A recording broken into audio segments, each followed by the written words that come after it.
Hello everybody, Samarth Bharat YouTube channel ಗೆ ತಮ್ಮೆಲ್ಲರಿಗೂ ಹಾರ್ದಿಕ ಸ್ವಾಗತ. So dear students, ಇದು tribal society final year BA students ಗಳಿಗೆ ಸಂಬಂಧಿಸಿದ ಈ ಟ್ರೈಬಲ್ ಸೊಸೈಟಿ ಅಂತ ಹೇಳುವಂತ ಪೇಪರ್ ನ ಯೂನಿಟ್ 1 ಅನ್ನು ನಾವು ಡಿಸ್ಕಸ್ ಮಾಡ್ತಾ ಇದ್ದೇವೆ. ಅಂಡ್ ದಿಸ್ ಯೂನಿಟ್ ಪರ್ಟಿಕ್ಯುಲರ್ಲಿ ಈಗ ಆಲ್ರೆಡಿ ಯೂನಿಟ್ 1A ಮತ್ತು B ಅನ್ನು ನಾವು ಆಲ್ರೆಡಿ ಮಾಡಿ ಆಗಿದೆ.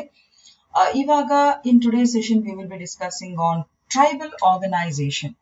ಅಂದ್ರೆ ಈ ಬುಡಕಟ್ಟು ವ್ಯವಸ್ಥೆ, ಅದರ ಸಾಮಾಜಿಕ ವ್ಯವಸ್ಥೆ, ಕಾನೂನಾತ್ಮಕ ವ್ಯವಸ್ಥೆ, ರಾಜಕೀಯ ವ್ಯವಸ್ಥೆ, ಆರ್ಥಿಕ ವ್ಯವಸ್ಥೆ ಹೇಗಿರ್ತದೆ ಇದನ್ನು ನಾವು ಡಿಸ್ಕಸ್ ಮಾಡ್ತೇವೆ ಡೀಟೇಲ್ ಆಗಿ. ಹಾಗೂ ಧರ್ಮ ಮತ್ತು ಮಾಂತ್ರಿಕತೆ ಹೇಗೆ ಅವರ ಸಮುದಾಯದಲ್ಲಿ ಅಥವಾ ಅವರ ಒಂದು ವ್ಯವಸ್ಥೆಯಲ್ಲಿ ಕೆಲಸ ಮಾಡ್ತದೆ, ಹೇಗೆ ಅದು ಪ್ರಾಮುಖ್ಯತೆಯಿಂದ ಕೂಡಿರ್ತದೆ, ಇದನ್ನು ಕೂಡ ನಾವು ಇವತ್ತಿನ ಈ ಸೆಷನ್ ಅಲ್ಲಿ ಡಿಸ್ಕಸ್ ಮಾಡುವ. So let us start the session.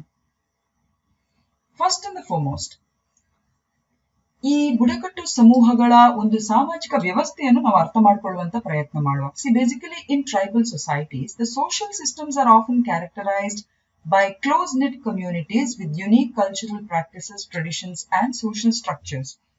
So ಪ್ರಮುಖವಾಗಿ ಬುಡಕಟ್ಟು ಸಮಾಜಗಳಲ್ಲಿ ಈ ಸಾಮಾಜಿಕ ವ್ಯವಸ್ಥೆಗಳು ಸಾಮಾನ್ಯವಾಗಿ ಕೆಲವೆಲ್ಲ ವಿಶಿಷ್ಟವಾದಂತಹ ಸಾಂಸ್ಕೃತಿಕ ಆಚರಣೆಗಳು, ಸಂಪ್ರದಾಯಗಳು ಮತ್ತು ಸಾಮಾಜಿಕ ರಚನೆಗಳೊಂದಿಗೆ ಒಂದು ನಿಕಟವಾಗಿ ಹೆಣೆದಂತಹ ಒಂದು ಸಮುದಾಯಗಳಿಂದ ಅದು ರೂಪಿಸಲ್ಪಡುತ್ತದೆ.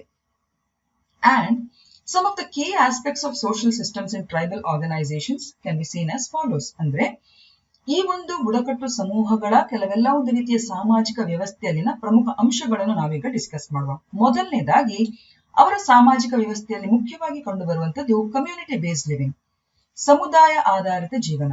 So the tribal societies typically live in close-knit communities where families, extended families and clans, they form the basic social units.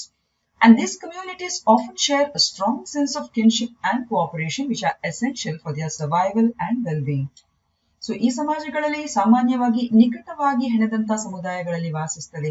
ಅವರಲ್ಲಿ ಕುಟುಂಬಗಳು, ವಿಸ್ತೃತ ಕುಟುಂಬಗಳು, ಅವರ ಕುಲಗಳು, ಇವೆಲ್ಲ ಅವರ ಸಾಮಾಜಿಕ ಘಟಕಗಳ ಒಂದು ಮೂಲಭೂತವಾದಂತಹ ಅಂಶವಾಗಿರ್ತದೆ. ಹಾಗೂ ಈ ಸಮುದಾಯಗಳು ಸಾಮಾನ್ಯವಾಗಿ ತಮ್ಮ ಉಳಿವು ಮತ್ತು ಯೋಗಕ್ಷೇಮಕ್ಕೆ ಸಂಬಂಧಿಸಿದ ಹಾಗೂ ಅಗತ್ಯವಾದ ರಕ್ತ ಸಂಬಂಧಕ್ಕೆ ಈ ಸಮುದಾಯ ಆಧಾರಿತ ಜೀವನವನ್ನೇ ಅದು ನಂಬಿಕೊಂಡಿರ್ತದೆ. So this is about community based living which is very strong in the tribal communities. ಈಗ ಎರಡನೇ ಅಂಶ ಇನ್ಫಾರ್ಮಲ್ ಲೀಡರ್ಶಿಪ್, ಅನೌಪಚಾರಿಕ ನಾಯಕತ್ವ. See, tribal societies often have informal leadership structures. The leaders might be elders or individuals respected for their wisdom and experience rather than holding formal titles. Decision-making processes are often communal, involving discussions and consensus building within the community. So ಇಲ್ಲಿ ನಾಯಕತ್ವ ಅಂತ ಹೇಳಿದ್ರೆ ಮತದಾನ ಮಾಡಿಕೊಂಡು ಯಾರೋ ನಾಯಕರನ್ನು ನಾವು select ಮಾಡಿದಾಗೆಲ್ಲ, ಆಯ್ಕೆ ಮಾಡಿದಾಗೆಲ್ಲ, ಬದಲಾಗಿ ಈ ಬುಡಕಟ್ಟು ಸಮಾಜಗಳಲ್ಲಿ ಸಾಮಾನ್ಯವಾಗಿ ಒಂದು ಅನೌಪಚಾರಿಕ ನಾಯಕತ್ವ ರಚನೆಯನ್ನು ಹೊಂದಿದೆ. ನಾಯಕರು ಹೆಚ್ಚಾಗಿ ಹಿರಿಯರು ಅಥವಾ ಔಪಚಾರಿಕ ಶೀರ್ಷಿಕೆಗಳನ್ನು ಹೊಂದುವ ಬದಲು ಅವರ ಬುದ್ಧಿವಂತಿಕೆ ಮತ್ತು ಅನುಭವಕ್ಕಾಗಿ ಹೆಚ್ಚಾಗಿ ಅವರ ಸಮುದಾಯಗಳಲ್ಲಿ ಗೌರವಾನ್ವಿತ ವ್ಯಕ್ತಿಗಳಾಗಿರ್ತಾರೆ.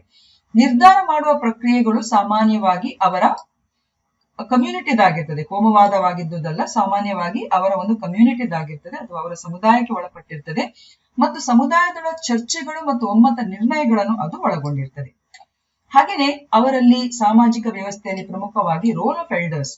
Elders play a very vital role in tribal social systems and they are respected for their knowledge, traditions and storytelling abilities. Elders often serve as repositories of tribal history, culture and oral traditions. Their wisdom guides the community in matters of decision making, conflict resolution and rituals. So ಬುಡಕಟ್ಟು ಸಮುದಾಯಗಳಲ್ಲಿ ಸಾಮಾಜಿಕ ವ್ಯವಸ್ಥೆಯಲ್ಲಿ ಹಿರಿಯರ ಪಾತ್ರ ತುಂಬಾನೇ ಮುಖ್ಯ ಆಗಿರ್ತದೆ. ಅವರ ಜ್ಞಾನ, ಸಂಪ್ರದಾಯಗಳು, ಕಥೆ ಹೇಳುವ ಸಾಮರ್ಥ್ಯ, ಅವರ ಸಮುದಾಯವನ್ನು ಪ್ರತಿನಿಧಿಸುವ ರೀತಿ, ಇದಕ್ಕೋಸ್ಕರ ಅವರನ್ನು ತುಂಬಾನೇ ಗೌರವಪೂರ್ಣವಾಗಿ ನೋಡಲಾಗ್ತದೆ. ಹಾಗೂ ಈ ಹಿರಿಯರು ಸಾಮಾನ್ಯವಾಗಿ ಬುಡಕಟ್ಟಿನ ಇತಿಹಾಸ, ಸಂಸ್ಕೃತಿ ಮತ್ತು ಕೆಲವೆಲ್ಲ ಮೌಖಿಕ ಸಂಪ್ರದಾಯಗಳ ಭಂಡಾರಗಳಾಗಿ ಅವರು ಕಾರ್ಯನಿರ್ವಹಿಸ್ತಾರೆ. ಹಾಗೂ ಇವರ ನಿರ್ಧಾರ ಮಾಡುವಿಕೆ, ಸಂಘರ್ಷಕ್ಕೆ ಸಂಬಂಧಿಸಿದ ಪರಿಹಾರ ಮತ್ತು ಆಚರಣೆಯ ವಿಷಯಗಳಲ್ಲಿ ಇವರ ಜ್ಞಾನ ಮತ್ತು ಬುದ್ಧಿವಂತಿಕೆಯು ಸಮಾಜಕ್ಕೆ ಅಥವಾ ಅವರ ಸಮುದಾಯಕ್ಕೆ ಮಾರ್ಗದರ್ಶನವನ್ನು ಸಹ ನೀಡುತ್ತದೆ. ನೆಕ್ಸ್ಟ್, ಕಮ್ಯೂನಲ್ ಓನರ್ಶಿಪ್ ಅಂದ್ರೆ ಭೂಮಿಯ ಸಾಮುದಾಯಿಕ ಒಡೆತನ. See, the land and resources are often collectively owned in tribal societies. The concept of private property as seen in modern societies might be very less prominent. Resources are shared among community members and the well-being of the entire community is prioritized over individual accumulation of wealth. ನೀವು ಕೆಲವೆಲ್ಲ ಬುಡಕಟ್ಟುಗಳು ನೋಡಿರ್ಬೋದು, ಸೋದರ ಬಹುಪತ್ನಿತ್ವ ಇಂಥದಕ್ಕೆಲ್ಲ ಅಥವಾ ಇಂಥ ವಿವಾಹಗಳನ್ನೆಲ್ಲ ಅನುಸರಿಸ್ತಾರೆ. ಮುಖ್ಯವಾಗಿ ಇದರ ಉದ್ದೇಶ ಇಷ್ಟೇ, ಅವರ ಸಾಮುದಾಯಿಕ ಅವರ ಭೂಮಿ ಎಲ್ಲೂ ಕೂಡ ಒಡೆದು ಹೋಗದ ಅಥವಾ ಹಂಚಿಕೆ ಆಗದಕ್ಕೆ ಇಂಥ ವಿವಾಹ ಪದ್ಧತಿಗಳನ್ನೆಲ್ಲ ಅವರು ಆಚರಿಸುವಂಥದ್ದು. ಸೊ ಒಟ್ಟಾರೆಯಾಗಿ ಭೂಮಿ ಮತ್ತು ಸಂಪನ್ಮೂಲಗಳು ಸಾಮಾನ್ಯವಾಗಿ ಸಮಾಜದ ಒಂದು ಸಾಮೂಹಿಕ ಒಡೆತನದಲ್ಲಿರ್ತದೆ. ಹಾಗೂ ಆಧುನಿಕ ಸಮಾಜಗಳಲ್ಲಿ ಕಂಡುಬರುವಂತೆ ಖಾಸಗಿ ಆಸ್ತಿಯ ಪರಿಕಲ್ಪನೆ ಅವರಲ್ಲಿ ತುಂಬಾನೇ ಕಡಿಮೆ ಪ್ರಾಮುಖ್ಯತೆಯನ್ನು ಹೊಂದಿರುತ್ತದೆ. ಹಾಗೂ ಸಮುದಾಯದ ಸದಸ್ಯರ ನಡುವೆ ಸಂಪನ್ಮೂಲಗಳನ್ನು ಹಂಚಲಾಗ್ತದೆ ಮತ್ತು ಸಂಪತ್ತಿನ ವೈಯಕ್ತಿಕ ಕ್ರೋಢೀಕರಣಕ್ಕಿಂತ ಇಡೀ ಸಮುದಾಯದ ಯೋಗಕ್ಷೇಮಕ್ಕೆ ಇಲ್ಲಿ ಹೆಚ್ಚಿನ ಆದ್ಯತೆಯನ್ನು ನೀಡಲಾಗ್ತದೆ. ಹಾಗೂ ನೆಕ್ಸ್ಟ್ ರೋಲ್ ಸ್ಪೆಷಲೈಸೇಷನ್, ಪಾತ್ರಕ್ಕೆ ಸಂಬಂಧಿಸಿದ ವಿಶೇಷತೆ. ಅಂದ್ರೆ when tribal societies are often egalitarian, there might be some division of labor based on age and gender. For example, men and women might have distinct roles within the community. Men might be responsible for hunting or agriculture, while women take care of domestic tasks and childcare. However, these roles can vary significantly between different tribal cultures. So ಪಾತ್ರದ ವಿಶೇಷತೆ ಕೂಡ ಅವರ ಸಾಮಾಜಿಕ ವ್ಯವಸ್ಥೆಯಲ್ಲಿ ಎದ್ದು ಕಾಣುತ್ತದೆ. ಹೆಚ್ಚಾಗಿ ಅವರ ಸಮಾಜಗಳು ಸಮಾನತೆಯ ಸ್ವರೂಪವನ್ನು ಹೊಂದಿದ್ರು ಕೂಡ ವಯಸ್ಸು ಮತ್ತು ಲಿಂಗದ ಆಧಾರದ ಮೇಲೆ ಕೆಲವೆಲ್ಲ ಒಂದು ರೀತಿಯ ಶ್ರಮ ವಿಭಜನೆಯ ಆಧಾರಗಳನ್ನು ನಾವು ಕಾಣಬಹುದು. ಲೈಕ್ ಪುರುಷರು ಮತ್ತು ಮಹಿಳೆಯರು ಸಮುದಾಯದಲ್ಲಿ ವಿಭಿನ್ನ ಪಾತ್ರಗಳನ್ನು ಹೊಂದಿರಬಹುದು. ಪುರುಷರು ಬೇಟೆಯಾಡ್ಲಿಕ್ಕೆ ಹೋಗ್ಬೋದು ಅಥವಾ ಕೃಷಿಗೆ ಸಂಬಂಧಿಸಿದ ಚಟುವಟಿಕೆಗಳಲ್ಲಿ ತೊಡಗಬಹುದು. ಹಾಗೇನೆ ಮನೆಯಲ್ಲಿ ಮಹಿಳೆಯರು ಮನೆ ಕೆಲಸಗಳು, ಮಕ್ಕಳ ಆರೈಕೆಗಳನ್ನು ಮಾಡುವಂಥದ್ದು. ಸೊ ಹಾಗೂ ಈ ಎಲ್ಲ ಪಾತ್ರಗಳು ವಿಭಿನ್ನ ಬುಡಕಟ್ಟು ಸಂಸ್ಕೃತಿಗಳ ಅಂದ್ರೆ ಬೇರೆ ಬೇರೆ ಬುಡಕಟ್ಟು ಸಂಸ್ಕೃತಿಗಳಲ್ಲಿ ಇದು ಬೇರೆ ಬೇರೆ ರೀತಿಯಾಗಿರ್ತದೆ. ಇನ್ನು very important ceremonies and rituals, ಸಮಾರಂಭಗಳು ಅಥವಾ ಪದ್ಧತಿಗಳು ಮತ್ತು ಆಚರಣೆಗಳು, ಇದು ಕೂಡ ಅವರ ಸಾಮಾಜಿಕ ವ್ಯವಸ್ಥೆಯ ಒಂದು ಬಹುಮುಖ್ಯವಾದಂತಹ ಒಂದು ಪಾತ್ರ ಅಂತ ಹೇಳ್ಬೋದು. ಬುಡಕಟ್ಟು ಸಮಾಜಗಳು ಸಾಮಾನ್ಯವಾಗಿ ತಮ್ಮ ಸಾಮಾಜಿಕ ರಚನೆಗೆ ಅವಿಭಾಜ್ಯವಾದಂತಹ ಕೆಲವೆಲ್ಲ ಆಚರಣೆಗಳು ಮತ್ತು ಪದ್ಧತಿಗಳನ್ನು ಹೊಂದಿರ್ತದೆ. ಹಾಗೂ ಇದಕ್ಕೆ ಸಂಬಂಧಿಸಿದ ಸಮಾರಂಭಗಳು, ವಿಧಿವಿಧಾನಗಳು, ಆಚರಣೆಗಳನ್ನೆಲ್ಲ ಇದು ಒಳಗೊಂಡಿರ್ತದೆ. ಸೊ ಇಂತಹ ಆಚರಣೆಗಳು ಪ್ರಮುಖವಾಗಿ ಅವರ ಸಾಮಾಜಿಕ ಸಂಬಂಧಗಳನ್ನು ಬಲಪಡಿಸ್ತದೆ ಮತ್ತು ಸಮುದಾಯದ ಗುರುತು ಮತ್ತು ಮೌಲ್ಯಗಳನ್ನು ಇದು ಬಲಪಡಿಸ್ತದೆ. ಇದು ಪೋಮು ಅಲ್ಲ, ಆಯ್ತಾ? ಪ್ಲೀಸ್ ಇದನ್ನು ಡಿಲೀಟ್ ಮಾಡಿ. ಇನ್ನೊಂದು ವೆರಿ ಇಂಪಾರ್ಟೆಂಟ್ ಅವರ ಸಾಮಾಜಿಕ ವ್ಯವಸ್ಥೆಯಲ್ಲಿ ಕಂಡು ಬರುವಂತದ್ದು ಸಾಮಾಜಿಕ ಒಗ್ಗಟ್ಟು. The social cohesion is very crucial in tribal communities. The norms and customs are often reinforced through oral traditions, storytelling, and rituals, ensuring that individuals adhere to the shared values and norms of the community. So, ಇವರಲ್ಲಿ ಸಾಮಾಜಿಕ ಒಗ್ಗಟ್ಟು ಮತ್ತು ಸೌಹಾರ್ದತೆಯನ್ನು ಕಾಪಾಡಿಕೊಳ್ಳುವುದು ಬಹುಮುಖ್ಯ ಆಗಿರ್ತದೆ. So ಹಾಗಾಗಿ ಅವರಲ್ಲಿ ಕಂಡುಬರುವಂತಹ ರೂಢಿಗಳು, ಪದ್ಧತಿಗಳು ಸಾಮಾನ್ಯವಾಗಿ ಅವರ ಮೌಖಿಕ ಸಂಪ್ರದಾಯಗಳು, ಕತೆ ಹೇಳುವಿಕೆ ಮತ್ತು ಆಚರಣೆಗಳ ಮೂಲಕ ಅದು ಇನ್ನಷ್ಟು ಬಲಪಡಿಸುವಂತಹ ಪ್ರಯತ್ನವನ್ನು ಅಲ್ಲಿ ಮಾಡ್ತಾರೆ. ಹಾಗೂ ವ್ಯಕ್ತಿಗಳು ಸಮುದಾಯದ ಹಂಚಿಕೆಯ ಮೌಲ್ಯಗಳು ಮತ್ತು ರೂಢಿಗಳಿಗೆ ಬದ್ಧವಾಗಿರುವುದನ್ನು ಕೂಡ ತಮ್ಮ ಸಮುದಾಯದವರನ್ನು ಅವರು ಖಚಿತಪಡಿಸಿಕೊಳ್ತಾರೆ.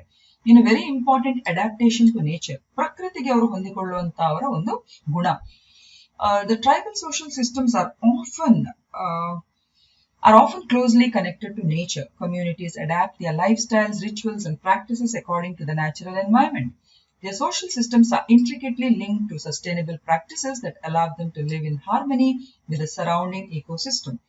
So, ಪ್ರಕೃತಿಗೆ ಅವರು ಹೊಂದಿಕೊಳ್ಳುವುದರಲ್ಲಿ ತುಂಬಾನೇ ಅವರು ಅಂದ್ರೆ ಅವರಲ್ಲಿ ಒಂದು ನಿಕಟ ಸಂಪರ್ಕ ಇರ್ತದೆ ಪ್ರಕೃತಿ ಜೊತೆಯಲ್ಲಿ. ಸೊ ಅವರ ಜೀವನ ಶೈಲಿ, ಆಚರಣೆಗಳು, ಅವರ ಪದ್ಧತಿಗಳು ನಿಸರ್ಗಕ್ಕೆ ಯಾವುದೇ ರೀತಿಯ ಹಾನಿಯಾಗದ ರೀತಿಯಲ್ಲಿ ಅವರು ನೋಡ್ಕೊಳ್ತಾರೆ ಅಥವಾ ಸುಸ್ಥಿರ ವ್ಯವಸ್ಥೆಯೊಂದಿಗೆ ಅವರು ಪ್ರಕೃತಿಯನ್ನು ಬಳಕೆ ಮಾಡಿಕೊಳ್ಳುವಂಥದ್ದನ್ನು ನಾವು ಕಾಣಬಹುದು. ಸೊ ಪ್ರಕೃತಿಯೊಂದಿಗೆ ಉತ್ತಮ ರೀತಿಯ ಹೊಂದಾಣಿಕೆಯನ್ನು ಕೂಡ ಕಾಣಬಹುದು. ಹಾಗಾಗಿ ಇವರ ಸಾಮಾಜಿಕ ವ್ಯವಸ್ಥೆಯನ್ನು ನೋಡುವಾಗ it is very important to note that the social systems in tribal organisations can vary widely between different tribes and regions. Each tribe has its unique customs, languages, social norms and ways of organizing their communities, making the study of tribal societies a diverse and a rich field within anthropology and sociology. So ಪ್ರತಿಯೊಂದು ಈ ಬುಡಕಟ್ಟುಗಳ ಒಂದು ಹಿನ್ನೆಲೆ, ಅವರ ಸಾಮಾಜಿಕ ವ್ಯವಸ್ಥೆಗಳು ಭಿನ್ನ ಭಿನ್ನವಾಗಿರ್ತದೆ. So ಇದು ಸಮುದಾಯದಿಂದ ಸಮುದಾಯ ಅಥವಾ ಬುಡಕಟ್ಟುಗಳಿಂದ ಬುಡಕಟ್ಟುಗಳಲ್ಲಿ ಅದು ಬೇರೆ ಬೇರೆ ಭಿನ್ನತೆಯನ್ನು ಪಡ್ಕೊಂಡಿರ್ತದೆ. ಸೊ ಒಟ್ಟಾರೆಯಾಗಿ ಹೇಳ್ಬೋದು ಅಂತ ಹೇಳಿದ್ರೆ ಇವರ ಬುಡಕಟ್ಟುಗಳ ಈ ಸಾಮಾಜಿಕ ವ್ಯವಸ್ಥೆಗಳ ಅಧ್ಯಯನ ಇದೆಯಲ್ಲ, ಇದು ಮಾನವಶಾಸ್ತ್ರ ಮತ್ತು ಸಮಾಜಶಾಸ್ತ್ರಕ್ಕೆ ಒಂದು ಪೂರಕವಾಗಿರುವಂತಹ ಒಂದು ವೇದಿಕೆಯನ್ನೇ ಕಲ್ಪಿಸಿದೆ ಅಂತ ನಾವಿಲ್ಲಿ ಹೇಳ್ಬೋದು. ಸೋಷಿಯಲ್ ಸಿಸ್ಟಮ್ ಆಯಿತು. ನೆಕ್ಸ್ಟ್ ಬರುವಂತದ್ದು ಅವರ ಕಾನೂನಾತ್ಮಕ ವ್ಯವಸ್ಥೆ ಅಥವಾ ಲೀಗಲ್ ಸಿಸ್ಟಮ್. ಸೊ ಇದರಲ್ಲಿ ಲೀಗಲ್ ಸಿಸ್ಟಮ್ ಹೇಗಿರ್ತದೆ? So the legal systems in tribal organizations are distinct and often differ significantly from mainstream legal system. They have their own set of rules, customs and traditions that govern social behavior, resolve disputes and maintain order within the community. Here are some of the key aspects of the legal systems in tribal organizations. So ಬುಡಕಟ್ಟುಗಳಲ್ಲಿ ಸಾಮಾನ್ಯವಾಗಿ ಕಾನೂನು ವ್ಯವಸ್ಥೆಗಳು ತುಂಬಾನೇ ವಿಭಿನ್ನವಾಗಿರುತ್ತದೆ. ಮುಖ್ಯ ವಾಹಿನಿ ಅಂದ್ರೆ ನಾವೆಲ್ಲ ಔಪಚಾರಿಕ ವ್ಯವಸ್ಥೆಯಲ್ಲಿ ನಾವು ಪಾಲಿಸುವಂತ ಕಾನೂನು ವ್ಯವಸ್ಥೆಗಳಿಂದ ಅವರ ವ್ಯವಸ್ಥೆ ತುಂಬಾನೇ ಭಿನ್ನವಾಗಿರ್ತದೆ. ಸೊ ಇವರಲ್ಲಿರುವಂತಹ ಕಾನೂನಾತ್ಮಕ ವ್ಯವಸ್ಥೆ ಹೇಗಿರ್ತದೆ ಅಂತ ಹೇಳಿ ನಾವು ಗಮನಿಸುವ. So first is customary law. So basically they rely on customary law, which is a collection of traditions, customs and unwritten rules that have been passed down through the generations. These guides the various aspects of life including marriage, property rights, inheritance and conflict resolution. So ಅವರಲ್ಲಿ ಸಾಂಪ್ರದಾಯಿಕವಾಗಿರುವಂತಹ ಕಾನೂನಿಗೆ ಹೆಚ್ಚಿನ ಒಂದು ಮಾನ್ಯತೆ. So ಇವರಲ್ಲಿ ಸಾಮಾನ್ಯವಾಗಿ ಸಾಂಪ್ರದಾಯಿಕ ಕಾನೂನು ಅವರ ಬುಡಕಟ್ಟು ಸಮುದಾಯಗಳನ್ನು ಅವಲಂಬಿಸಿವೆ. ಸೊ ಇವರ ಸಂಪ್ರದಾಯಗಳು, ಪದ್ಧತಿಗಳು, ಇವರ ಅಲಿಖಿತ ನಿಯಮಗಳ ಒಂದು ಸಂಗ್ರಹವೇ ಇವರ ಒಂದು ಸಾಂಪ್ರದಾಯಿಕ ಕಾನೂನಾಗಿರ್ತದೆ. ಸೊ ಇದು ಪೀಳಿಗೆಯಿಂದ ಪೀಳಿಗೆಗೆ ಇದು ಅನುಸರಿಸಿಕೊಂಡು ಅದು ರವಾನಿಸಲ್ಪಡುತ್ತದೆ. ಸಾಂಪ್ರದಾಯಿಕ ಕಾನೂನು ಹೆಚ್ಚಾಗಿ ಇವರ ಮದುವೆ, ಆಸ್ತಿ, ಹಕ್ಕುಗಳು, ಉತ್ತರಾಧಿಕಾರ ಮತ್ತು ಸಂಘರ್ಷ ಪರಿಹಾರ ಸೇರಿದಂತೆ ಜೀವನದ ವಿವಿಧ ಅಂಶಗಳಿಗೆ ಇದು ಮಾರ್ಗದರ್ಶನವನ್ನು ಕೊಡ್ತದೆ. ನೆಕ್ಸ್ಟ್ ಬರುವಂತದ್ದು ಟ್ರೈಬಲ್ ಕೌನ್ಸಿಲ್ಸ್ ಅಂಡ್ ಎಲ್ಡರ್ಸ್. ಇವರಲ್ಲಿ ಒಂದು ಅವರದೇ ಆದ ಒಂದು ಮಂಡಳಿ, ಹಿರಿಯರನ್ನು ಒಳಗೊಂಡಂತಹ ಒಂದು ಮಂಡಳಿಗಳು ಇರ್ತದೆ ಕಾನೂನಾತ್ಮಕವಾಗಿ, ಅಂದ್ರೆ ಅವರ ಸಮಸ್ಯೆಗಳನ್ನೆಲ್ಲ ಬಗೆಹರಿಸಲಿಕ್ಕೆ. So these tribal councils and respected elders play a central role in the legal system of the tribal communities. And these councils, consisting of community leaders and knowledgeable elders, are responsible for making decisions related to disputes, social issues, and community matters. They often mediate conflicts and provide judgments based on customary laws. So, ಈ ಬುಡಕಟ್ಟು ಸಮುದಾಯಗಳ ಒಂದು ಕಾನೂನು ವ್ಯವಸ್ಥೆಯಲ್ಲಿ ಅವರ ಮಂಡಳಿಗಳು ಇರ್ತದೆ ಮತ್ತು ಕೆಲವೆಲ್ಲ ಗೌರವಾನ್ವಿತ ಹೆಚ್ಚು ಅನುಭವ ಇರುವಂತಹ ಹಿರಿಯರು ಇರ್ತಾರೆ. ಇವರು ಮುಖ್ಯ ಪಾತ್ರ ವಹಿಸ್ತಾರೆ. ಸೊ ಎಲ್ಲ ಇವರ ಒಂದು ಸಮುದಾಯಕ್ಕೆ ಸಂಬಂಧಿಸಿದ ನಿರ್ಧಾರಗಳು, ಸಂಘರ್ಷಗಳನ್ನು ಪರಿಹಾರ ಮಾಡುವಂತ ವಿಧಾನಗಳಿಗೆ ಇವರೆಲ್ಲ ಮಧ್ಯಸ್ಥಿಕೆಯನ್ನು ವಹಿಸಿ ಈ ಒಂದು ವ್ಯವಸ್ಥೆಯು ನೀಟಾಗಿ ಅಂದ್ರೆ ಸಾಂಪ್ರದಾಯಿಕ ಕಾನೂನು ವ್ಯವಸ್ಥೆಯ ಮೇಲೆ ಅವರು ತೀರ್ಪುಗಳನ್ನು ನೀಡುತ್ತಾರೆ. ರೆಸ್ಟೋರೇಟಿವ್ ಜಸ್ಟಿಸ್, ಪುನಶ್ಚೇತನಕಾರಿ ನ್ಯಾಯ ಅಂತ ಹೇಳುವಂಥದ್ದು. So the tribal legal system they emphasize restorative justice that focuses on repairing harm and restoring harmony within the community rather than punitive measures. Offenders are encouraged to make amends, apologize, and reintegrate into the community through restitution, community service, and other forms of reconciliation. So ಇದರಲ್ಲಿ ಪುನಶ್ಚೈತನ್ಯಕಾರಿ ನ್ಯಾಯ ಅಂತ ಹೇಳಿದ್ರೆ, ಈಗ ಅವರ ಕಾನೂನು ವ್ಯವಸ್ಥೆಯಲ್ಲಿ ಹೆಚ್ಚಾಗಿ ಒಂದು ವೇಳೆ ಅವರಲ್ಲಿರುವಂತಹ ವ್ಯಕ್ತಿಗಳು ಎಲ್ಲಿಯಾದ್ರೂ ಏನಾದ್ರೂ ಅಪರಾಧಗಳನ್ನು ಮಾಡಿದ್ರೆ, ಸೊ ದಂಡನಾತ್ಮಕ ಕ್ರಮಗಳ ಬದಲಿಗೆ ಇವರಲ್ಲಿ ಹೆಚ್ಚಾಗಿ ಆ ಹಾನಿಯನ್ನು ಸರಿಪಡಿಸಿ ಆ ವ್ಯಕ್ತಿಯನ್ನು ಪುನಃ ಅವರ ಸಮುದಾಯಕ್ಕೆ ಮರು ಸೇರಿಸಲಿಕ್ಕೆ ಅಥವಾ ಸಾಮರಸ್ಯವನ್ನು ಪುನಃಸ್ಥಾಪಿಸಲಿಕ್ಕೆ ಇವರು ಕೇಂದ್ರೀಕರಿಸ್ತಾರೆ. ಸೊ ಅಪರಾಧಿಗಳನ್ನು ತಿದ್ದುಪಡಿ ಮಾಡಲಿಕ್ಕೆ, ಅವರನ್ನು ಕ್ಷಮೆ ಯಾಚಿಸುವಂತ ಒಂದು ವ್ಯವಸ್ಥೆ, ಅಥವಾ ಸಮುದಾಯಕ್ಕೆ ಅವರಿಗೆ ಬುದ್ಧಿವಾದ ಹೇಳಿ ಅವರಿಗೆ ಮರು ಸಂಘಟನೆ ಮಾಡುವಂಥದ್ದು, ಅಥವಾ ಸಮುದಾಯಕ್ಕೆ ಸೇವೆ ಕೊಡುವಂಥದ್ದು, ಈ ರೀತಿಯ ಸಮನ್ವತೆಯ ಮೂಲಕ ಈ ಅಪರಾಧಿಗಳನ್ನು ಪ್ರೋತ್ಸಾಹಿಸಿ ಪುನಃ ಅವರ ಒಂದು ವ್ಯವಸ್ಥೆಗೆ ವಾಪಸ್ ತರುವಂತ ಪ್ರಯತ್ನಗಳನ್ನು ಹೆಚ್ಚಾಗಿ ಅವರ ಕಾನೂನಾತ್ಮಕ ವ್ಯವಸ್ಥೆಯಲ್ಲಿ ನಾವು ಕಾಣಬಹುದು. ಇನ್ನು ಓರಲ್ ಟ್ರೆಡಿಷನ್, ಮೌಖಿಕ ಸಂಪ್ರದಾಯಗಳು. So basically in the legal traditions of tribal societies which is often passed down orally, the stories, the myth, the narratives, they encode the legal norms and provide guidance on acceptable behaviour. Elders and storytellers play a very crucial role in preserving and transmitting this oral legal knowledge. ಈಗ ನಮ್ಮಂತಹ ಒಂದು ಸುಶಿಕ್ಷಿತ ಸಮುದಾಯದಲ್ಲಿ ಹೆಚ್ಚಾಗಿ, ಅಥವಾ ಈಗಿನ present ನಾವು ಏನು ಕಾನೂನಾತ್ಮಕ ರೀತಿಯ ಸಮಾಜಗಳಲ್ಲಿ ಇದ್ದೇವೆ, ಇಲ್ಲಿ ಹೆಚ್ಚಾಗಿ ನಮ್ಗೆ ಕಾನೂನು, ನಿಯಮಗಳು, ಸಂವಿಧಾನಗಳು ಹೀಗೆಲ್ಲ ಇರ್ತದೆ. ಬಟ್ ಅವರಲ್ಲಿ ಹಾಗಲ್ಲ. ಬುಡಕಟ್ಟು ಸಮುದಾಯಗಳಲ್ಲಿ ಅವರಿರುವಂತಹ ಎಲ್ಲ ರೀತಿಯ ಸಂಪ್ರದಾಯಗಳು ಅಥವಾ ಏನೇನು ಒಂದು ಅಲಿಖಿತ ಕಾನೂನುಗಳಿರ್ತದೆ, ಅದು ಮೌಖಿಕವಾಗಿ ವ್ಯಕ್ತಿಯಿಂದ ವ್ಯಕ್ತಿಗೆ, ಜನರೇಷನ್ ಇಂದ ಜನರೇಷನ್ಗೆ ಅದು ರವಾನಿಸಲ್ಪಡ್ತದೆ. ಹೇಗೆ ರವಾನಿಸಲ್ಪಡ್ತದೆ ಅಂತ ಹೇಳಿದ್ರೆ, ಹಿರಿಯರು ಕಥೆಗಳ ಮೂಲಕ, ಪುರಾಣಗಳ ಮೂಲಕ, ನಿರೂಪಣೆಗಳ ಮೂಲಕ ಈ ಕಾನೂನಿನ ಮಾನದಂಡಗಳನ್ನು ಅವ್ರು ಏನ್ ಮಾಡ್ತಾರೆ ಅಂತ ಹೇಳಿದ್ರೆ ಎಳೆಯ ಜನರೇಷನ್ಸ್ ಅವರಿಗೆ ಅವರು ಹೇಳ್ಕೊಂಡು ಹೋಗ್ತಾರೆ. ಸೊ ಈ ಮೌಖಿಕ ಕಾನೂನು ಜ್ಞಾನವನ್ನು ಸಂರಕ್ಷಿಸುವ ಮತ್ತದನ್ನು ರವಾನಿಸುವ ಪಾತ್ರ ಇಲ್ಲಿ ಹಿರಿಯರು ಅದರಲ್ಲಿ ನಿರ್ಣಾಯಕ ಪಾತ್ರವನ್ನು ವಹಿಸ್ತಾರೆ. ಹಾಗೆಯೇ dispute resolution. So disputes within tribal communities are typically resolved through mediation, negotiation, and consensus building. Tribal leaders and elders facilitate dialogues between conflicting parties, aiming to find mutually agreeable solutions and restore social harmony.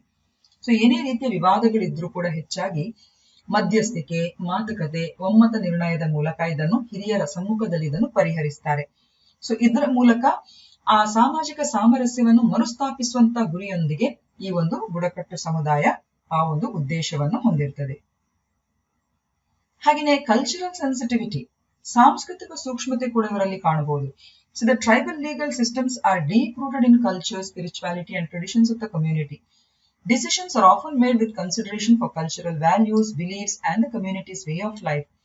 Cultural sensitivity and respect for traditions are the integral aspects of tribal legal proceedings. ಅಂದ್ರೆ ಈ ಬುಡಕಟ್ಟು ಕಾನೂನು ವ್ಯವಸ್ಥೆಗಳು ಎಷ್ಟು ಆಳವಾಗಿ ಬೇರೂರಿದೆ ಅಂತ ಹೇಳಿದ್ರೆ, ಅವರ ಎಲ್ಲ ಕಾನೂನು ವ್ಯವಸ್ಥೆಗಳು ಅವರ ಸಾಂಸ್ಕೃತಿಕ ಮೌಲ್ಯಗಳು, ನಂಬಿಕೆಗಳು, ಸಾಂಪ್ರದಾಯಿಕ ಜೀವನ ವಿಧಾನವನ್ನು ಪರಿಗಣಿಸಿ ಅದರ ಅಸ್ತಿತ್ವದ ಮೇಲೆ ಅದು ನಿಂತಿರ್ತದೆ. ಸೊ ಹಾಗಾಗಿ ಇದು ತುಂಬಾನೇ ಇಂಪಾರ್ಟೆಂಟ್ ಆಗಿರುವಂತದ್ದು. Next, interaction with the national legal systems. See, in many countries, the tribal legal system, they coexist with the national legal system. And there are often complexities and challenges in balancing the tribal customs with the laws and regulations of the larger nation. Efforts are made to respect the autonomy of tribal legal systems while ensuring basic human rights and justice for all community members. So ರಾಷ್ಟ್ರೀಯ ಕಾನೂನು ವ್ಯವಸ್ಥೆಗಳೊಂದಿಗೆ ಸಹಬಾಳ್ವೆ ಕೂಡ ಅವರ ಒಂದು ಕಾನೂನು ವ್ಯವಸ್ಥೆ ನಡೆಸುತ್ತದೆ. ಉದಾಹರಣೆ, ದೊಡ್ಡ ರಾಷ್ಟ್ರದ ಕಾನೂನು ಮತ್ತು ನಿಬಂಧನೆಗಳೊಂದಿಗೆ ಬುಡಕಟ್ಟು ಪದ್ಧತಿಗಳನ್ನು ಸಮತೋಲನಗೊಳಿಸುವಲ್ಲಿ ಸಾಮಾನ್ಯವಾಗಿ ಸಂಕೀರ್ಣತೆಗಳು ಮತ್ತು ಸವಾಲುಗಳು ಇರ್ತವೆ.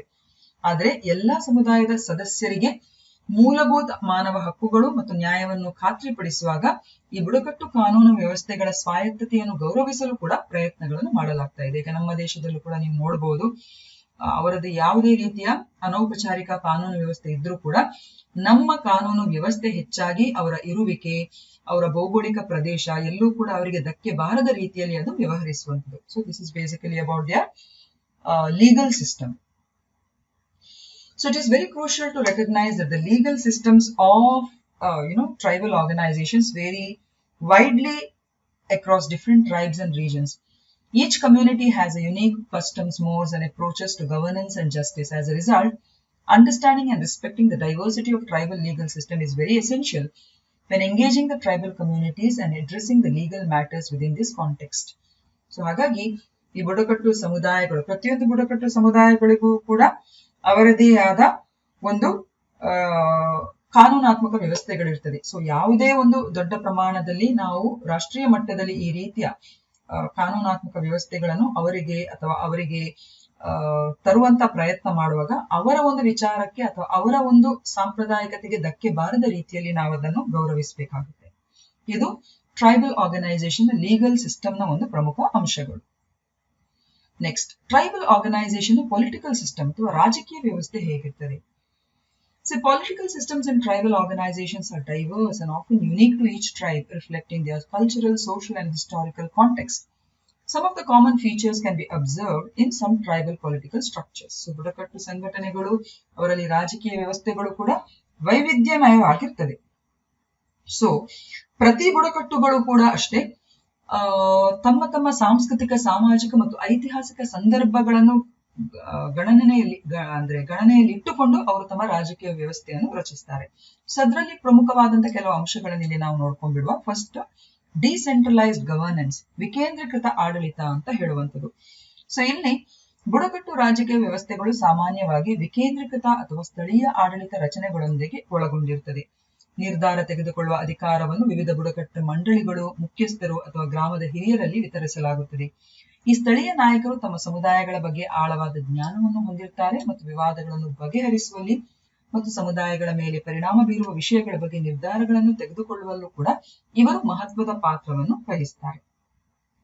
ಎರಡನೇದು, ಬುಡಕಟ್ಟು ಕೌನ್ಸಿಲ್ಗಳು ಅಥವಾ ಮಂಡಳಿಗಳು ಅಂತ ನಾವು ಹೇಳ್ಬೋದು. ಬುಡಕಟ್ಟು ಕೌನ್ಸಿಲ್ಸ್ ಅಥವಾ ಬುಡಕಟ್ಟು ಮಂಡಳಿಗಳು. ಸೊ ಈ ಬುಡಕಟ್ಟು ಮಂಡಳಿಗಳು ಕೂಡ ಅಷ್ಟೇ ಹೆಚ್ಚಿನ ಬುಡಕಟ್ಟು ಸಮುದಾಯಗಳು ಬುಡಕಟ್ಟು ಮಂಡಳಿಗಳನ್ನು ಹೊಂದಿರ್ತದೆ. ಸೊ ಆ ಬುಡಕಟ್ಟುಗಳನ್ನ ಒಳಗಿನ ವಿವಿಧ ಕುಲ ಅಂದ್ರೆ ಕ್ಲಾನ್ಸ್ ಅಥವಾ ಕುಟುಂಬಗಳ ಪ್ರತಿನಿಧಿಗಳನ್ನು ಕೂಡ ಅದು ಒಳಗೊಂಡಿರ್ತದೆ. ಹಾಗೂ ಈ ಮಂಡಳಿಗಳು ಸಮುದಾಯದ ಸಮಸ್ಯೆಗಳನ್ನು ಚರ್ಚಿಸುವ ಒಂದು ವಿಚಾರಣಾ ಸಂಸ್ಥೆಗಳಾಗಿ ಕೂಡ ಕಾರ್ಯನಿರ್ವಹಿಸ್ತವೆ ಮತ್ತು ಒಮ್ಮತದ ಮೂಲಕ ನಿರ್ಧಾರಗಳನ್ನು ಕೂಡ ಇಲ್ಲಿ ತೆಗೆದುಕೊಳ್ತಾರೆ. ಬುಡಕಟ್ಟು ಮಂಡಳಿಗಳು ಸಾಮಾಜಿಕ ಕ್ರಮವನ್ನು ಕಾಪಾಡಿಕೊಳ್ಳುವಲ್ಲಿ ಅಥವಾ ಸಾಂಸ್ಕೃತಿಕ ಸಂಪ್ರದಾಯಗಳನ್ನು ಸಂರಕ್ಷಿಸುವಲ್ಲಿ ಮತ್ತು ಸಮುದಾಯವು ಎದುರಿಸುತ್ತಿರುವ ಸವಾಲುಗಳನ್ನು ಪರಿಹರಿಸುವಲ್ಲಿ ನಿರ್ಣಾಯಕ ಪಾತ್ರವನ್ನು ವಹಿಸುತ್ತದೆ. ಆ ನಂತರ roll of chief and elders, ಮುಖ್ಯಸ್ಥರು ಮತ್ತು ಹಿರಿಯರ ಪಾತ್ರ. ಸೊ ಇವರ ರಾಜಕೀಯ ವ್ಯವಸ್ಥೆಯಲ್ಲಿ ಮುಖ್ಯಸ್ಥರು ಮತ್ತು ಗೌರವಾನ್ವಿತ ಹಿರಿಯರು ಮಹತ್ವದ ಪ್ರಭಾವವನ್ನು ಹೊಂದಿರ್ತಾರೆ.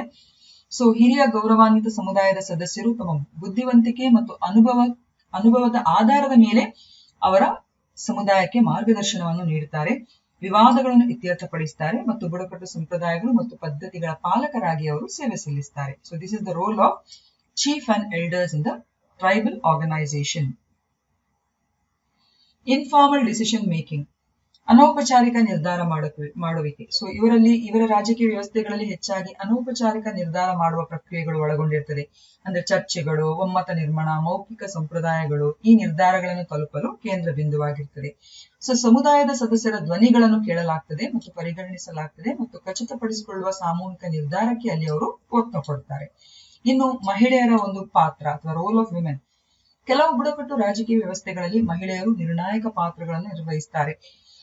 ಅವರ ಸಮುದಾಯಗಳಲ್ಲಿ ಅವರು ಸಲಹೆಗಾರರು, ನಾಯಕರಾಗಿ ಕೂಡ ಅವರು ಸೇವೆ ಸಲ್ಲಿಸುತ್ತಾರೆ. ಸೊ ಇವರ ಒಳಗೊಳ್ಳುವಿಕೆಯ ಮಟ್ಟವು ವಿವಿಧ ಬುಡಕಟ್ಟುಗಳ ನಡುವೆ ಅದು ಬದಲಾಗಿರ್ತದೆ. ಅಂದ್ರೆ ಕೆಲವು ಬುಡಕಟ್ಟುಗಳಲ್ಲಿ ತುಂಬಾ ಅವಕಾಶಗಳಿರ್ತದೆ, ಕೆಲವರಲ್ಲಿ ಅವಕಾಶ ಕೊಡುವುದಿಲ್ಲ. ಸೊ ಒಟ್ಟಾರೆಯಾಗಿ ಮಹಿಳೆಯರ ಪಾತ್ರಗಳನ್ನು ಕೂಡ ನಾವಿಲ್ಲಿ ಕಾಣಬಹುದು. ಇಂಟರಾಕ್ಷನ್ ವಿತ್ ನ್ಯಾಷನಲ್ ಗವರ್ಮೆಂಟ್ಸ್, ರಾಷ್ಟ್ರೀಯ ಸರ್ಕಾರದೊಂದಿಗೆ ಸಂವಹನ ಮಾಡುವಂಥದ್ದು. ಸೊ ಅನೇಕ ಬುಡಕಟ್ಟು ರಾಜಕೀಯ ವ್ಯವಸ್ಥೆಗಳು ರಾಷ್ಟ್ರೀಯ ಸರ್ಕಾರಗಳೊಂದಿಗೆ ಸಹಬಾಳ್ವೆ ನಡೆಸ್ತವೆ. ಅಂದ್ರೆ ಬುಡಕಟ್ಟು ಸಮುದಾಯಗಳು ತಮ್ಮ ಆಡಳಿತದ ಕೆಲವು ಅಂಶಗಳ ಮೇಲೆ ಸ್ವಾಯತ್ತತೆಯನ್ನು ಹೊಂದಿರಬಹುದು. ಉದಾಹರಣೆ, ಅವರಿರುವಂತಹ ಕಾಡುಗಳಿರ್ಬೋದು, ಅವರಿರುವಂತಹ ಪ್ರದೇಶಗಳಿರ್ಬೋದು. ಸೊ ಇದಕ್ಕೆ ಪೂರಕವಾಗಿ ರಾಷ್ಟ್ರೀಯ ಸರ್ಕಾರಗಳು ಕೂಡ ಅವರಿಗೆ ಮೂಲ ಸೌಕರ್ಯ ಮತ್ತು ರಾಷ್ಟ್ರೀಯ ನೀತಿಗಳಂತ ವಿಶಾಲವಾದ ಸಮಸ್ಯೆಗಳನ್ನು ಈ ಮೂಲಕ ನಿರ್ವಹಣೆ ಮಾಡಲಿಕ್ಕೆ ಅವರು ಸಹಾಯ ಮಾಡ್ತಾರೆ. ಹಾಗೂ ಬುಡಕಟ್ಟು ರಾಜಕೀಯ ವ್ಯವಸ್ಥೆಗಳು ಮತ್ತು ರಾಷ್ಟ್ರೀಯ ಸರ್ಕಾರಗಳ ನಡುವಿನ ಸಂಬಂಧವು ಕೂಡ ವ್ಯಾಪಕವಾಗಿ ಬದಲಾಗ್ತಾ ಹೋಗ್ತದೆ, ಹಾಗೇನೆ ಸಂಕೀರ್ಣವಾಗಿರ್ತದೆ. ಹಾಗೇನೆ ಸಾಂಸ್ಕೃತಿಕ ಮಹತ್ವ. ಸೊ ಬುಡಕಟ್ಟು ರಾಜಕೀಯ ವ್ಯವಸ್ಥೆಗಳು, ಸಮುದಾಯಗಳು ಈ ಸಾಂಸ್ಕೃತಿಕ ಗುರುತಿನೊಂದಿಗೆ ಆಳವಾಗಿ ಹೆಣೆದುಕೊಂಡಿರ್ತದೆ. ಯಾವುದಕ್ಕೂ ಅವರು ತಮ್ಮ ಸಂಸ್ಕೃತಿಯನ್ನು ಬಿಟ್ಕೊಳ್ಳುವುದಿಲ್ಲ. ಹಾಗಾಗಿ ಅವರ ಎಲ್ಲ ಆಚರಣೆಗಳು, ಸಮಾರಂಭಗಳು ಮತ್ತು ಸಾಂಸ್ಕೃತಿಕ ಆಚರಣೆಗಳು ಸಾಮಾನ್ಯವಾಗಿ ರಾಜಕೀಯ ಪ್ರಕ್ರಿಯೆಗಳಲ್ಲಿ ಅದರ ಪಾತ್ರವನ್ನು ಅದು ಎತ್ತಿ ತೋರ್ತದೆ. ಹಾಗೂ ಇವರ ಬುಡಕಟ್ಟಿನ ಪರಂಪರೆ ಮತ್ತು ಹಂಚಿಕೆಯ ಗುರುತನ್ನು ಕೂಡ ಬಲಪಡಿಸಿದೆ.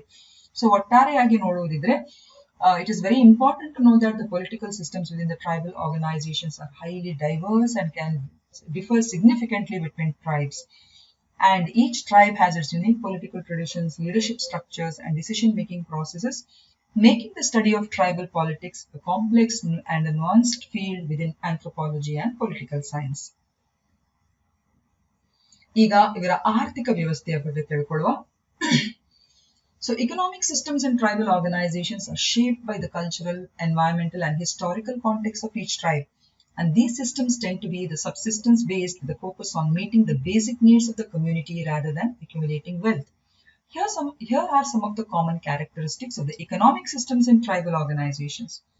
So ಬುಡಕಟ್ಟು ಸಂಸ್ಥೆಗಳಲ್ಲಿ ಅಥವಾ ಬುಡಕಟ್ಟು ಸಮುದಾಯಗಳಲ್ಲಿ ಬೇಸಿಕಲಿ ಜೀವನಾಧಾರ ಮತ್ತು ಕೃಷಿ ಮತ್ತು ಬೇಟೆ ಸಂಗ್ರಹ. ಸೊ ಇಂಥ ಒಂದು ಕೆಲವೆಲ್ಲ ಲಕ್ಷಣಗಳನ್ನು ನಾವು ಕಾಣಬಹುದು. ಸೊ ಅವರು ಜೀವನಾಧಾರ ಕೃಷಿಯನ್ನು ಅವಲಂಬಿಸ್ತಾರೆ, ಬೆಳೆಗಳನ್ನು ಬೆಳೀತಾರೆ, ಆಹಾರ ಮತ್ತು ಸಂಪನ್ಮೂಲ ಅಗತ್ಯತೆಗಳನ್ನು ಪೂರೈಸಲಿಕ್ಕೆ ಜಾನುವಾರುಗಳನ್ನು ಸಾಕ್ತಾರೆ. ಅವರಲ್ಲಿ ಅತಿ ಆಸೆ ನಾವು ಕಂಡು ಬರುವುದಿಲ್ಲ. ಹಾಗೂ ಕಾಡು ಸಸ್ಯಗಳು, ಪ್ರಾಣಿಗಳನ್ನು ಬೇಟೆ ಮಾಡಿ ಆಹಾರ ಸಂಗ್ರಹಿಸು ಇವರ ಒಂದು ನಿರ್ಣಾಯಕ ಪಾತ್ರವನ್ನು ಅವರ ಆರ್ಥಿಕ ವ್ಯವಸ್ಥೆಯಲ್ಲಿ ನಿರ್ಧರಿಸುತ್ತದೆ. ಎರಡನೇದಾಗಿ ಸಾಮುದಾಯಿಕ ಒಡೆತನ, communal ownership. So land and resources are often collectively owned within the tribe. ಆಗಲೇ ನಾನು ಹೇಳಿದ್ದೇನೆ, the concept of private property as seen in modern capitalist societies are less prominent.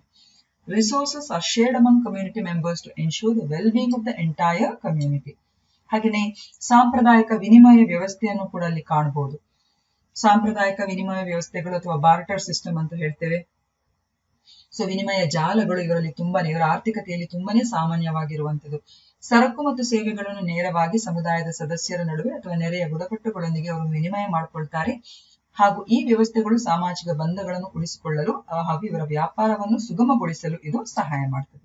So basically the economic system is basically based on barter and exchange. Limited surplus production, ಸೀಮಿತ ಹೆಚ್ಚುವರಿ ಉತ್ಪಾದನೆ. So ಇವರ ಆರ್ಥಿಕತೆಗಳು ಸಾಮಾನ್ಯವಾಗಿ ಆಸೆಯಿಂದ ಕೂಡಿರುವಂತದ್ದಲ್ಲ, ಬದಲಾಗಿ ಸಾಮಾನ್ಯವಾಗಿ ವ್ಯಾಪಾರ ಅಥವಾ ಸಂಪತ್ತಿನ ಕ್ರೋಢೀಕರಣಕ್ಕಾಗಿ ಹೆಚ್ಚುವರಿ ಉತ್ಪಾದಿಸುವ ಬದಲು ತಕ್ಷಣದ ಅಗತ್ಯಗಳನ್ನು ಪೂರೈಸಲು ಮಾತ್ರ ಇವರು ಹೆಚ್ಚು ಆದ್ಯತೆ ನೀಡುತ್ತಾರೆ. ಹೆಚ್ಚುವರಿಗಳು ಯಾವುದಾದ್ರೂ ಇದ್ದರೆ ಸಾಮಾನ್ಯವಾಗಿ ಅದನ್ನು ಸಮುದಾಯಗಳಲ್ಲಿ ಇವರು ಹಂಚಿಕೊಳ್ತಾರೆ ಅಥವಾ ಸಾಮಾಜಿಕ ಅಥವಾ ವಿದ್ಯುಕ್ತ ಉದ್ದೇಶಗಳಿಗಾಗಿ ಇದನ್ನು ಬಳಸ್ತಾರೆ. ಹಾಗೆಯೇ ಕಾಟೇಜ್ ಇಂಡಸ್ಟ್ರೀಸ್ ಇವರಲ್ಲಿ ಹೆಚ್ಚಾಗಿ ಕಾಣಬಹುದು, ಗುಡಿ ಕೈಗಾರಿಕೆಗಳು. ಸೊ ಕೆಲವು ಬುಡಕಟ್ಟುಗಳು ತಮ್ಮದೇ ಆದ ಕರಕುಶಲ ಉತ್ಪಾದನೆಯಲ್ಲಿ ತುಂಬಾನೇ ಹೆಸರುವಾಸಿಯಾಗಿರ್ತಾರೆ. ಸೊ ಹಾಗಾಗಿ ಇವರ ಒಳಗೆ ನುರಿತ ಕುಶಲಕರ್ಮಿಗಳು ಕುಂಬಾರಿಕೆ, ಜವಳಿ, ಆಭರಣಗಳು, ಉಪಕರಣಗಳಂತಹ ವಸ್ತುಗಳನ್ನು ಇವರು ರಚಿಸುವುದರಲ್ಲಿ ತುಂಬಾನೇ ನಿಸ್ಸಿನ್ನರಾಗಿರ್ತಾರೆ. ಹಾಗೆ ಈ ವಸ್ತುಗಳನ್ನು ಸಮುದಾಯದೊಳಗೆ ಬಳಸಬಹುದು ಅಥವಾ ಇತರ ಬುಡಕಟ್ಟುಗಳೊಂದಿಗೆ ಅವರು ವ್ಯಾಪಾರವನ್ನು ಮಾಡಬಹುದು.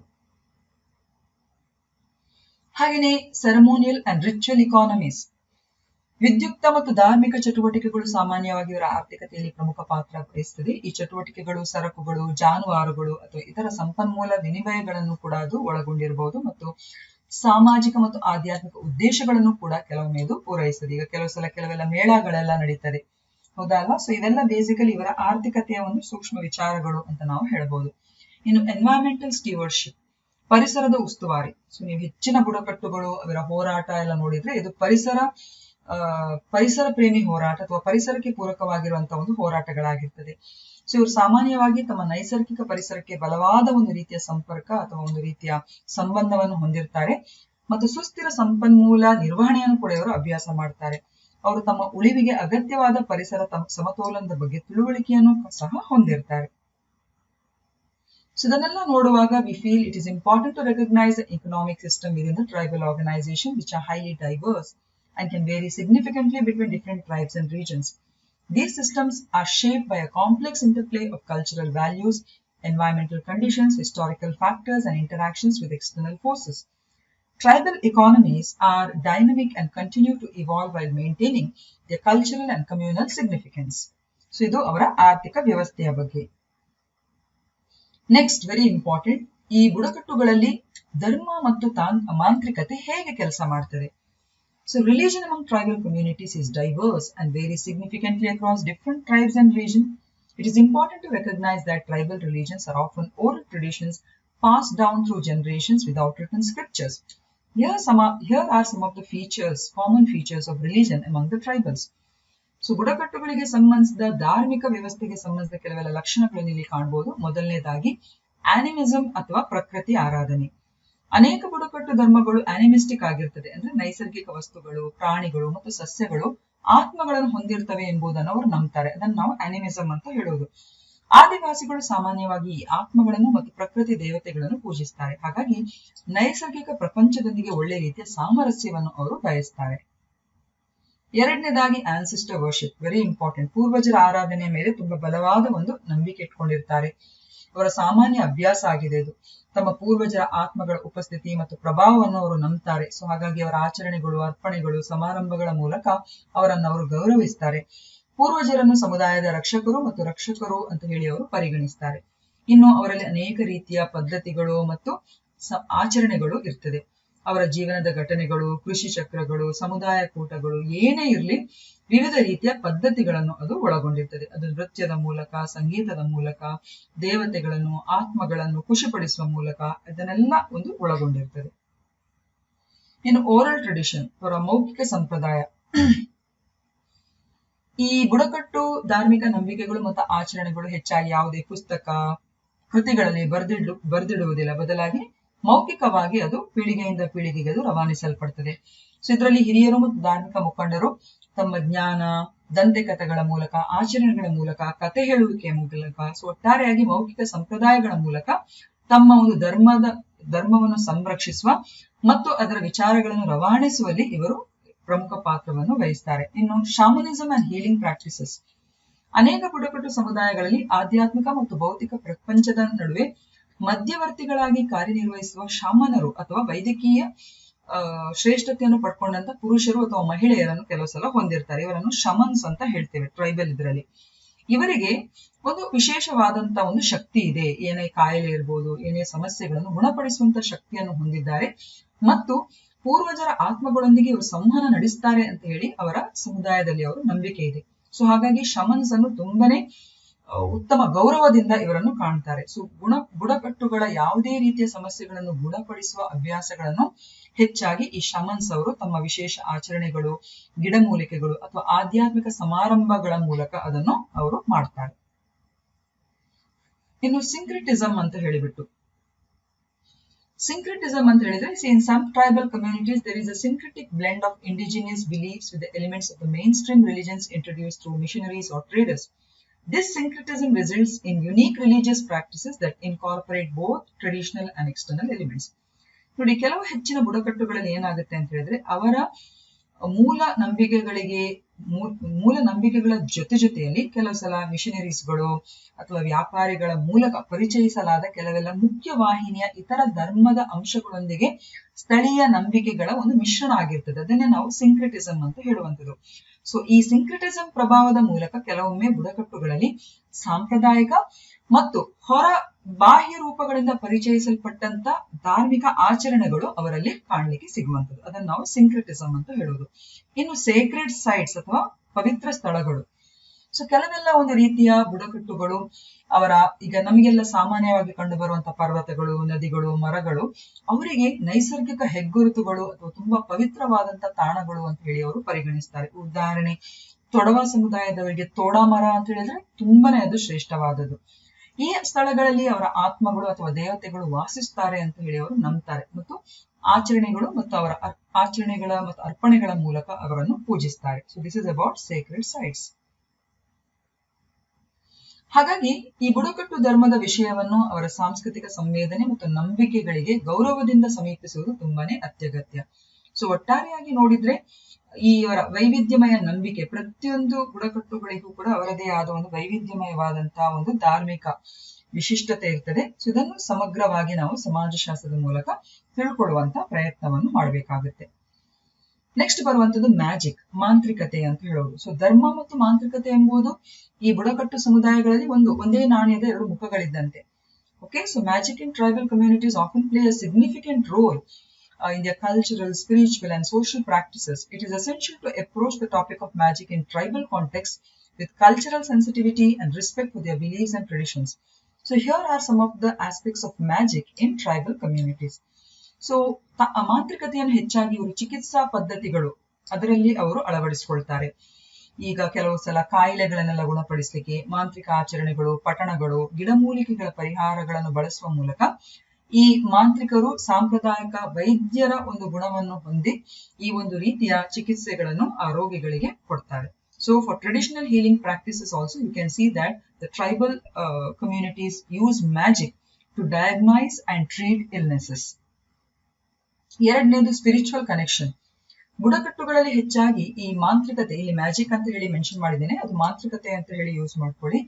ಈ ಮಾಂತ್ರಿಕತೆಯನ್ನು ಹೆಚ್ಚಾಗಿ ಇವರು ಆಧ್ಯಾತ್ಮದೊಟ್ಟಿಗೆ ಇವರು ಆಳವಾಗಿ ಹೆಣೆದುಕೊಳ್ಬಿಡ್ತಾರೆ. ಅಂದ್ರೆ ತಮ್ಮ ಹಿರಿಯರು ಆತ್ಮದೊಟ್ಟಿಗೆ ಅಲೌಕಿಕ ಶಕ್ತಿಗಳ ಉಪಸ್ಥಿತಿಯಲ್ಲಿ ಇವರು ನಂಬಿರುವ ಕಾರಣ ಈ ಮಾಂತ್ರಿಕತೆಯ ಮೂಲಕ ಶಮನ್ಸ್ಗಳು ಸಂವಹನ ನಡೆಸಿ ಅವರ ಒಂದು ಸಮುದಾಯವನ್ನು ಪ್ರಭಾವಿಸಲಿಕ್ಕೆ ಆ ಒಂದು ಮಾಂತ್ರಿಕತೆಯನ್ನು ಒಂದು ಮಾರ್ಗವಾಗಿ ಈ ಬುಡಕಟ್ಟುಗಳು ನೋಡ್ತಾರೆ. ಹಾಗೆಯೇ ದುಷ್ಟ ಪ್ರಭಾವಗಳನ್ನು ನಿವಾರಿಸಲಿಕ್ಕೆ ಮತ್ತು ರಕ್ಷಣೆ ಮಾಡಲಿಕ್ಕೆ ಇದು ಕೂಡ ವೆರಿ ಇಂಪಾರ್ಟೆಂಟ್. ಮಾಂತ್ರಿಕತೆಯನ್ನು ಹೆಚ್ಚಾಗಿ ಸಣ್ಣ ಮಕ್ಕಳಿಗೆ ಅಥವಾ ಹುಷಾರಿಲ್ಲದವರಿಗೆ, ಬಾಣಂತಿಯರಿಗೆ ಹೆಚ್ಚಾಗಿ ಅವರನ್ನು ಕೆಟ್ಟ ದೃಷ್ಟಿಯಿಂದ ರಕ್ಷಿಸಲಿಕ್ಕೆ ಮತ್ತು ಅವರ ಒಂದು ಸಮುದಾಯವನ್ನು ಅಥವಾ ಕುಟುಂಬವನ್ನು ಸಂರಕ್ಷಣೆ ಮಾಡಲಿಕ್ಕೆ ಮಾಂತ್ರಿಕತೆಯನ್ನು ಹೆಚ್ಚಾಗಿ ಇವರು ತಮ್ಮಲ್ಲಿ ಆಚರಿಸಿಕೊಳ್ತಾರೆ. ತಾಯ್ತಗಳನ್ನು ಕಟ್ಕೊಳ್ಳುವಂಥದ್ದು ಆ ರೀತಿಯಲ್ಲ. ಹಾಗೇನೆ ಕೊಯ್ಲು ಮತ್ತು ಬೇಟೆಯ ಆಚರಣೆಗಳ ಸಂದರ್ಭದಲ್ಲೂ ಕೂಡ ಮಾಂತ್ರಿಕತೆಯನ್ನು ಯೂಸ್ ಮಾಡ್ತಾರೆ. ಕೃಷಿ, ಬೇಟೆಗೆ ಹೋಗುವಾಗ ಸಮೃದ್ಧವಾದಂತಹ ಸುಗ್ಗಿ ಅಥವಾ ಯಶಸ್ವಿ ಬೇಟೆಯನ್ನು ಖಚಿತಪಡಿಸಿಕೊಳ್ಳಿಕ್ಕೆ ಮಾಂತ್ರಿಕ ಆಚರಣೆಗಳನ್ನೆಲ್ಲ ಮಾಡ್ತಾರೆ. ಮಾಂತ್ರಿಸಿ ಹೆಚ್ಚಾಗಿ ಬಲಿ ಕೊಡುವಂಥದ್ದು, ಇದು ಪ್ರಕೃತಿಯ ಆತ್ಮಗಳನ್ನು ಸಮಾಧಾನ ಪಡಿಸ್ತದೆ ಹಾಗೂ ಬುಡಕಟ್ಟಿನ ಪೋಷಣೆಯನ್ನು ಖಾತ್ರಿಪಡಿಸ್ತದೆ ಎಂಬ ನಂಬಿಕೆ ಇವರಲ್ಲಿ ಹೆಚ್ಚಾಗಿ ಕಾಣ್ತೇವೆ. ಹಾಗೆ ಕೆಲವೆಲ್ಲ ತಮ್ಮ ಸಮುದಾಯದೊಳಗಿನ ಕೆಲವೆಲ್ಲ ಸುಗಮ ರೀತಿಯ ಪರಿವರ್ತನೆಗಳನ್ನು ಖಚಿತಪಡಿಸಿಕೊಳ್ಳಿಕ್ಕೂ ಕೂಡ ಈ ಮಾಂತ್ರಿಕ ವಿಧಿವಿಧಾನಗಳನ್ನು ಅವರು ಅನುಸರಿಸ್ತಾರೆ. ಉದಾಹರಣೆ, ಜನ್ಮ, ಪ್ರೌಢಾವಸ್ಥೆ, ಮದುವೆ, ಮರಣದಂತಹ ಪ್ರಮುಖ ಜೀವನ ಘಟ್ಟಗಳಲ್ಲೂ ಕೂಡ ಸುಗಮ ಪರಿವರ್ತನೆಯನ್ನು ಖಚಿತಪಡಿಸಿಕೊಳ್ಳಿಕ್ಕೆ ಈ ಮಾಂತ್ರಿಕ ವಿಧಿವಿಧಾನಗಳನ್ನು ಕೂಡ ಅವರು ನಡೆಸಿಕೊಳ್ತಾರೆ. ಹಾಗೆಯೇ ಮೌಖಿಕ ಸಂಪ್ರದಾಯ ಮತ್ತು ಜ್ಞಾನದ ವರ್ಗಾವಣೆ, ಇದು ಕೂಡ ಅಷ್ಟೇ. ಈ ಮ್ಯಾಜಿಕ್ ಪ್ರಾಕ್ಟೀಸಸ್ ಗಳು ಬೇಸಿಕಲಿ ಇದು ಜನರೇಷನ್ ಇಂದ ಜನರೇಷನ್ಗೆ ಅದು ರವಾನೆ ಆಗ್ತಾ ಹೋಗ್ತದೆ. ಸೊ ಅವರಲ್ಲಿ ಅನುಭವ ಇರುವಂತ ಈ ಮಾಂತ್ರಿಕರು ಹೆಚ್ಚಾಗಿ ಅವರ ಆ ವಿದ್ಯೆಯನ್ನು ತಮ್ಮ ಮುಂದಿನ ಪೀಳಿಗೆಗೆ ಅದನ್ನು ರವಾನಿಸಿಕೊಂಡು ಹೋಗ್ತಾರೆ. ಸೊ ಅದು ಫ್ಯಾಮಿಲಿಯಿಂದ ಫ್ಯಾಮಿಲಿಗೆ ಅದು ಕಂಟಿನ್ಯೂ ಆಗ್ಕೊಂಡು ಹೋಗುವುದನ್ನು ನಾವಿಲ್ಲಿ ಕಾಣಬಹುದು. ಸೊ ಇದಿಷ್ಟು ಈ ನಮ್ಮ ಬುಡಕಟ್ಟು ಸಮುದಾಯಗಳ ಒಂದು ಸಾಮಾಜಿಕ, ಕಾನೂನಾತ್ಮಕ, ರಾಜಕೀಯ ಮತ್ತು ಆರ್ಥಿಕ ವ್ಯವಸ್ಥೆಯ ಜೊತೆಯಲ್ಲಿ ಧರ್ಮ ಮತ್ತು ಮಾಂತ್ರಿಕತೆ ಹೇಗೆ ನಮ್ಮ ಬುಡಕಟ್ಟುಗಳ ಮೇಲೆ ಪ್ರಭಾವ ಬೀರ್ತದೆ ಎಂಬುದನ್ನು ನಾವಿಲ್ಲಿ ಡಿಸ್ಕಸ್ ಮಾಡಿದ್ದೇವೆ. ಇದು ಇಂಪಾರ್ಟೆಂಟ್ ಕ್ವೆಶ್ಚನ್ಗಳು ಈ ಯೂನಿಟ್ಗೆ ಸಂಬಂಧಿಸಿದಾಗೆ. ಸೊ ಹೋಪ್ ಸೊ ಈ ಮ್ಯಾಟರ್ ನಿಮ್ಗೆ ಅರ್ಥ ಆಗಿದೆ ಅಂತ ಅನ್ಕೊಂಡಿದ್ದೇನೆ. Thank you for watching.